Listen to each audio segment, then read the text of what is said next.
Halo, Assalamualaikum warahmatullahi wabarakatuh. Kali ini kita akan belajar mengenai program data dan pseudocode pada metode perancangan program dengan saya Nur Ajijah, NJA.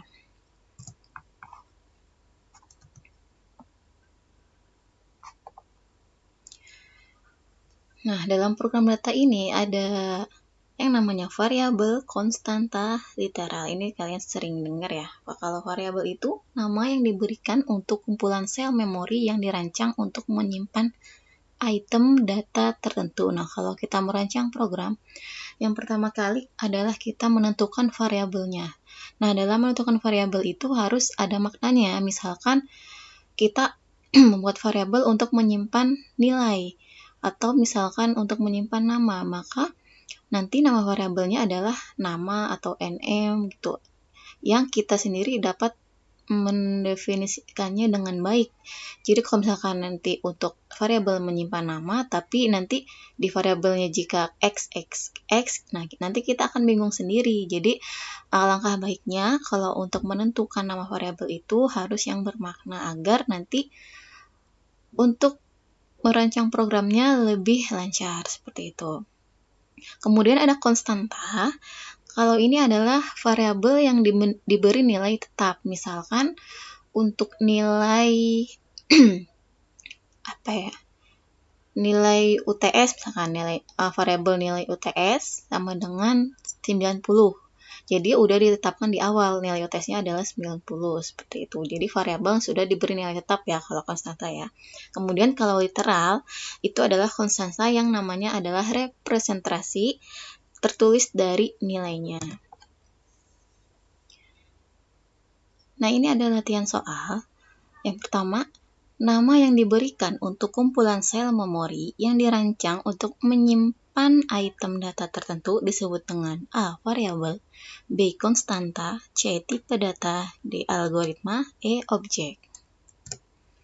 Kedua, item data dengan nama dan nilai yang tetap sama selama eksekusi program adalah A. Variabel, B. Konstanta, C. Tipe data, D. Algoritma, atau E. Objek.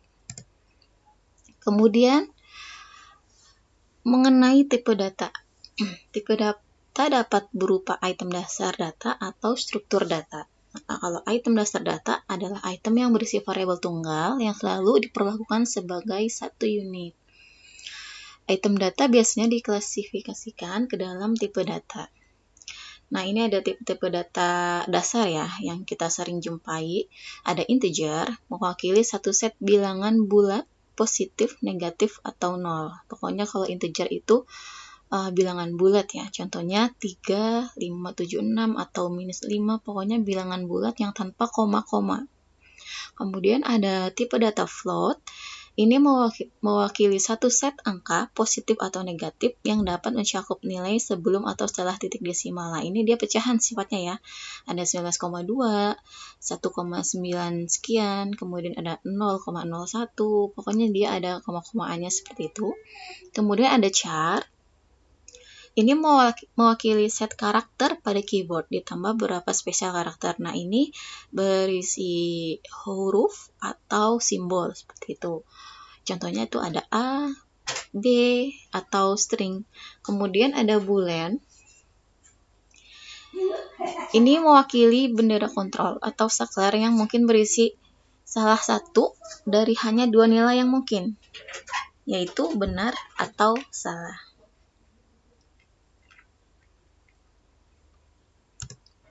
Nah, selanjutnya ada soal ketiga. Mewakili bendera kontrol atau saklar yang mungkin berisi salah satu dari hanya dua pilihan yang mungkin. Benar atau salah merupakan pengertian dari tipe data. A. Boolean, B. Float, C. Integer, D. String, E. Char. Soal keempat. 6, 5, 7, 6, minus 5 merupakan contoh dari tipe data. A. Boolean, B. Float, C. Integer, D. String, atau E. Char. Soal kelima, mewakili satu set bilangan bulat, positif, negatif, atau 0 merupakan tipe data. A. Boolean, B. Float, C. integer, D. string, atau E. char. Kemudian mengenai struktur data. Data dikelompokkan bersama dengan cara tertentu yang mencerminkan situasi yang terkait dengan program.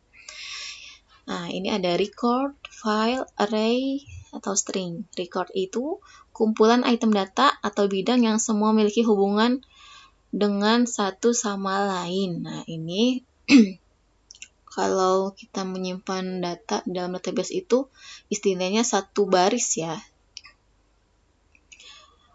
Misalkan catatan siswa mungkin berisi catatan siswa, nomor, nama, alamat, dan mata pelajaran yang terdaftar. Nah, ini adalah item data yang memiliki hubungan satu sama lain. Jadi satu baris ya, ada nama, alamat, mata pelajaran, seperti itu. Pokoknya intinya satu baris kalau di dalam tabel kita mengilustrasikannya seperti itu ya. Kemudian ada file. Nah, kalau file ini kumpulan catatan terkait. Misalkan file siswa mungkin berisi kumpulan catatan tentang siswa. Nah, ini kumpulan dari record ya. Jadi di dalam file itu ada record seperti itu. Kemudian ada array, struktur data yang terdiri dari sejumlah variabel atau data item yang semua memiliki tipe data yang sama dan diakses oleh yang sama namanya. Misalkan skor dalam kurung 3 mewakili skor ketiga dalam larik yang disebut skor. Nah, ini namanya sama dan diakses bersama-sama seperti itu ya. Kemudian string, ini kumpulan karakter yang bisa tetap atau variabel. Contohnya Jenny Parker atau apapun ya. Dapat mewakili struktur data string sebagai nama siswa. Misalkan nama siswanya John atau Maimunah gitu ya. Pokoknya itu kumpulan karakter yang bisa tetap atau variabel seperti itu. Kemudian file. Nah, metode penyimpanan informasi yang populer adalah memasukkan dan menyimpan data dalam file. Nah, ini sering dipakai ya. Ada beberapa keuntungannya kalau menggunakan file itu. Yang pertama, berbeda program dapat mengakses data yang sama dalam file tersebut. Jadi ada beberapa program, misalkan 2 program untuk mengakses data tersebut, file yang sama itu bisa. Kemudian sifatnya reuse atau bisa dimasukkan dan digunakan kembali gitu. Kemudian mudah diupdate dan dipelihara. Kemudian data lebih mudah akurat seperti itu ya. Ini ada soal ke-6. Kumpulan item data atau bidang yang semuanya memiliki hubungan dengan satu sama lain adalah A. record, B. file, C. array, D. string, atau E. char. Soal ke-7. Data dapat dimasukkan dan digunakan kembali disebut juga dengan A. reuse, B. update, C. maintenance, D. reinstall, atau E. initialize. Nah, 2 jenis file di mana data dapat disimpan. Ada 2 jenis ya. Pertama ada file sequential. Nah, di sini data disimpan dan diambil secara berurutan. Sequence ya. Kemudian ada direct or random access file. Nah, ini file akses langsung atau acak. Ini data disimpan dan diambil secara acak menggunakan kunci atau indeks. Nah, bedanya kalau yang file sequential dapat dibuka untuk membaca atau menulis, tapi tidak bisa bersama-sama ya antara membaca dan menulis. Sedangkan untuk yang yang acak, yang random access itu dapat dibuka untuk membaca dan menulis di berkas yang sama seperti itu.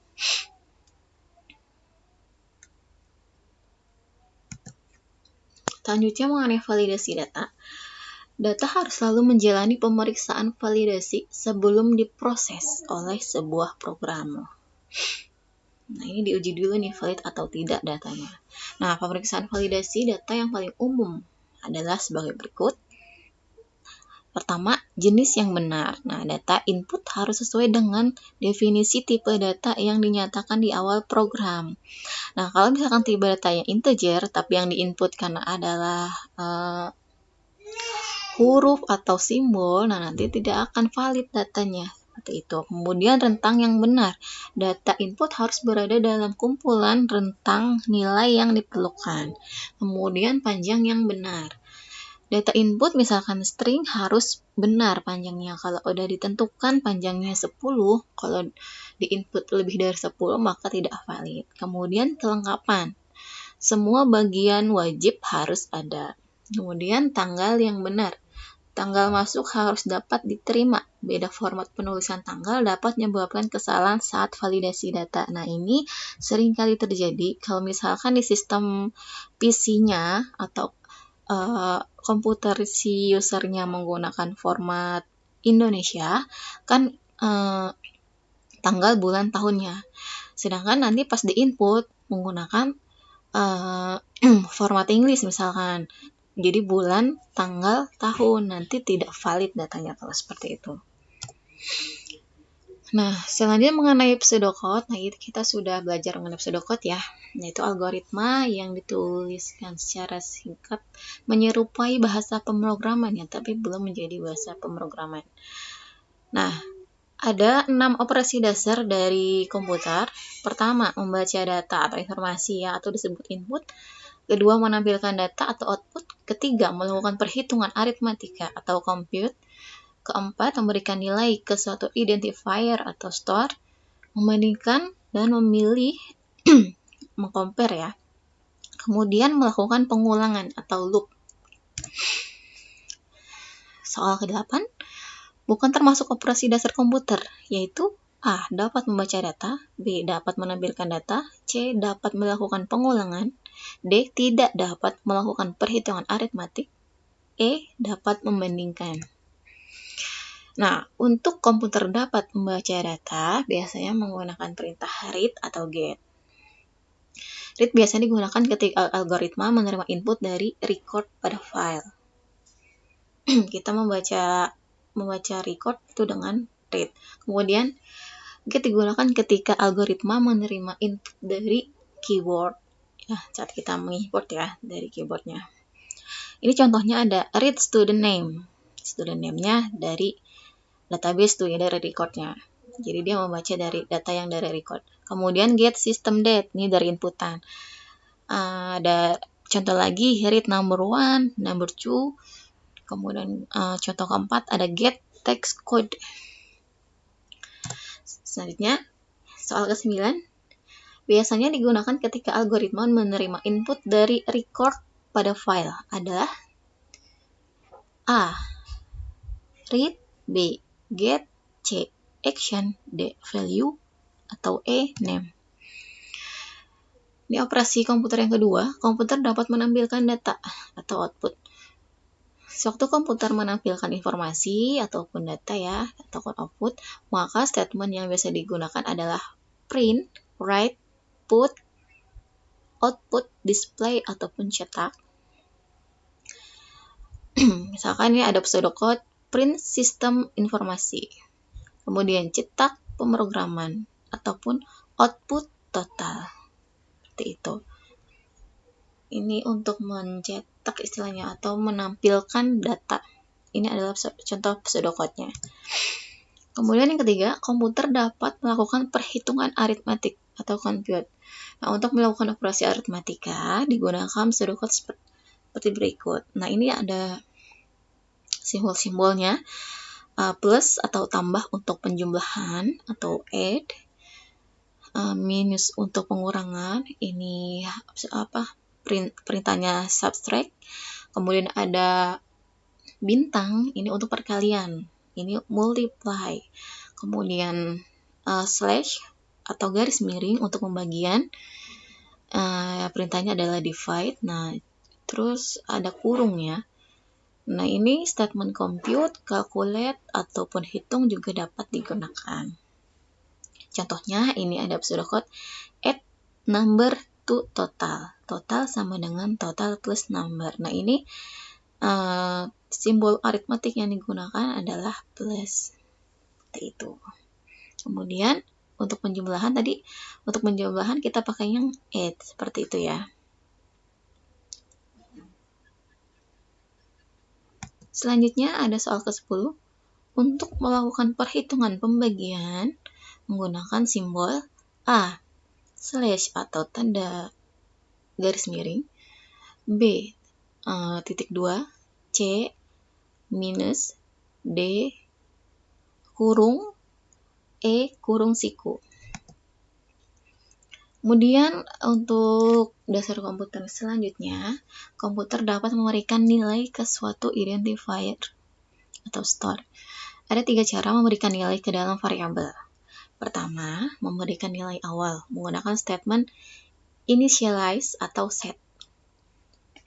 Ini memberi nilai awal ya. Yang kedua, memberikan nilai sebagai hasil dari suatu proses, maka tanda sama dengan digunakan. Nah, ini memberikan nilai sama dengan untuk hasil ya. Tadi kan nilai awal yang pertama. Kalau yang kedua, memberi nilai untuk hasil. Dan ketiga, untuk menyimpan suatu nilai, maka statement save atau store yang digunakan. Ini ada contoh pseudocode-nya. Set counter to 0. To 0 ya. Jadi, memberi nilai awal untuk counter adalah 0 atau 0. Kemudian total sama dengan harga kali jumlah. Nah, ini untuk yang memberikan nilai sebagai hasil ya. Selanjutnya, komputer dapat membandingkan atau memilih atau mengcompare. Salah satu operasi terpenting yang dapat dilakukan komputer adalah membandingkan. Nah, ini sangat sering sekali dibahas untuk mata kuliah komputer ya. Untuk memilih salah satu alternatif solusi. Nah, ini atau percabangan kita mau nyebutnya. Keyword yang digunakan adalah if, then, dan else. If jika, then kemudian, dan else selain itu, seperti itu ya. Contoh pseudocode-nya, if pilih 1, then diskon 0,1 kali harga. Jadi jika pilih 1, maka dapat diskon 0,1 dari harga. Selain itu, else ya, diskon 0,2 kali harga. Kemudian NIF ini selesai percabangannya, seperti itu. Kemudian, komputer dapat melakukan pengulangan atau looping. Nah, ini juga sering ya dilakukan di pemrograman. Jika ada beberapa perintah yang harus diulang, maka dapat digunakan keyword do, while, dan endo. Ini contoh pseudocode-nya. Bill sama dengan 0. Ini dikasih nilai untuk bill, variable bill adalah 0 ya. Kemudian do while bill lebih kecil dari 0. Kemudian cetak bill, bilangan sama dengan bill plus 1 endo, seperti itu. Ini contoh pseudocode-nya. Kemudian mengenai struktur teorema struktur ya, menyatakan bahwa dimungkinkan untuk menulis sembarang program komputer dengan menggunakan hanya 3 struktur kontrol dasar yang dengan mudah direpresentasikan dalam pseudocode, yaitu yang pertama sequence, kedua selection, ketiga repetition. Yang sequence urutan pengerjaan dari perintah atau statement 1 sampai perintah statement terakhir. Nah, ini berurutan ya. Kemudian dapat digunakan untuk menampilkan 4 operasi dasar komputer, yaitu menerima informasi atau membaca data, kemudian menampilkan informasi, melakukan perhitungan, dan memberikan nilai. Jadi dia tidak bisa untuk membandingkan dan melakukan perulangan. Kemudian ada selection, penggambaran sebuah kondisi dan pilihan antara 2 aksi. Statement pertama akan dikerjakan jika kondisi benar. Jika tidak, maka akan menggunakan perintah setelah else selain itu. Nah, yang ketiga melakukan repetition atau statement atau perintah akan tetap diulang selama kondisi memenuhi jika menggunakan do while atau endo. Jadi ini struktur teorema struktur ini membagi ke 6 operasi dasar tadi menjadi 3 bagian ya. Untuk yang sequence meliputi 4 dasar yang tadi tuh, membaca data, membaca data, menampilkan data, perhitungan, dan memberikan nilai. Berada pada sequence. Kemudian untuk selection itu untuk yang mengcompare atau membandingkan, kemudian repetition itu untuk yang pengulangan. Seperti itu. Tadi ini sama aja, cuma dia membagi lagi ya. Seperti itu. Yang pertama sequence. Ini ada contoh pseudocode-nya. Cetak jumlah mahasiswa, set jumlah itu 49. Kemudian cetak tambah mahasiswa baru. Kemudian baca mahasiswa baru jumlah sama dengan jumlah plus mahasiswa baru, cetak jumlah mahasiswa, cetak jumlah. Nah, ini contoh pseudocode dari sequence. Urutan pengerjaannya adalah mulai dari urutan pertama sampai dengan urutan terakhir. Jika mahasiswa baru diisi dengan 2, maka jumlah yang tercetak adalah 91. Jadi ini prosesnya berurutan dari atas sampai bawah. Seperti itu. Kemudian untuk selection atau percabangan ya, atau membandingkan. If hari 1, kemudian then cetak Senin, else cetak bukan hari Senin. Jadi jika hari sama dengan 1, maka cetak Senin. Selain itu, maka bukan hari Senin. Tulisan Senin akan ditampilkan jika hari bernilai 1. Jika tidak, maka tulisan bukan hari Senin yang akan ditampilkan. Kemudian ada repetition. Bintang sama dengan 0. Diberi nilai 0 untuk variabel bintang. Dual bintang lebih kecil sama dengan 5, cetak bintang. Bintang sama dengan bintang plus 1, endo. Nah, ini pertama kali bintang diisi dengan 0 ya. Tadi dikasih nilai 0 untuk bintang. Kemudian setelah itu, isi dari bintang akan dicetak sebanyak 5 kali ya. Kemudian sehingga tampilannya akan 0, 1, 2, 3, 5 ya. Jadi dari 0.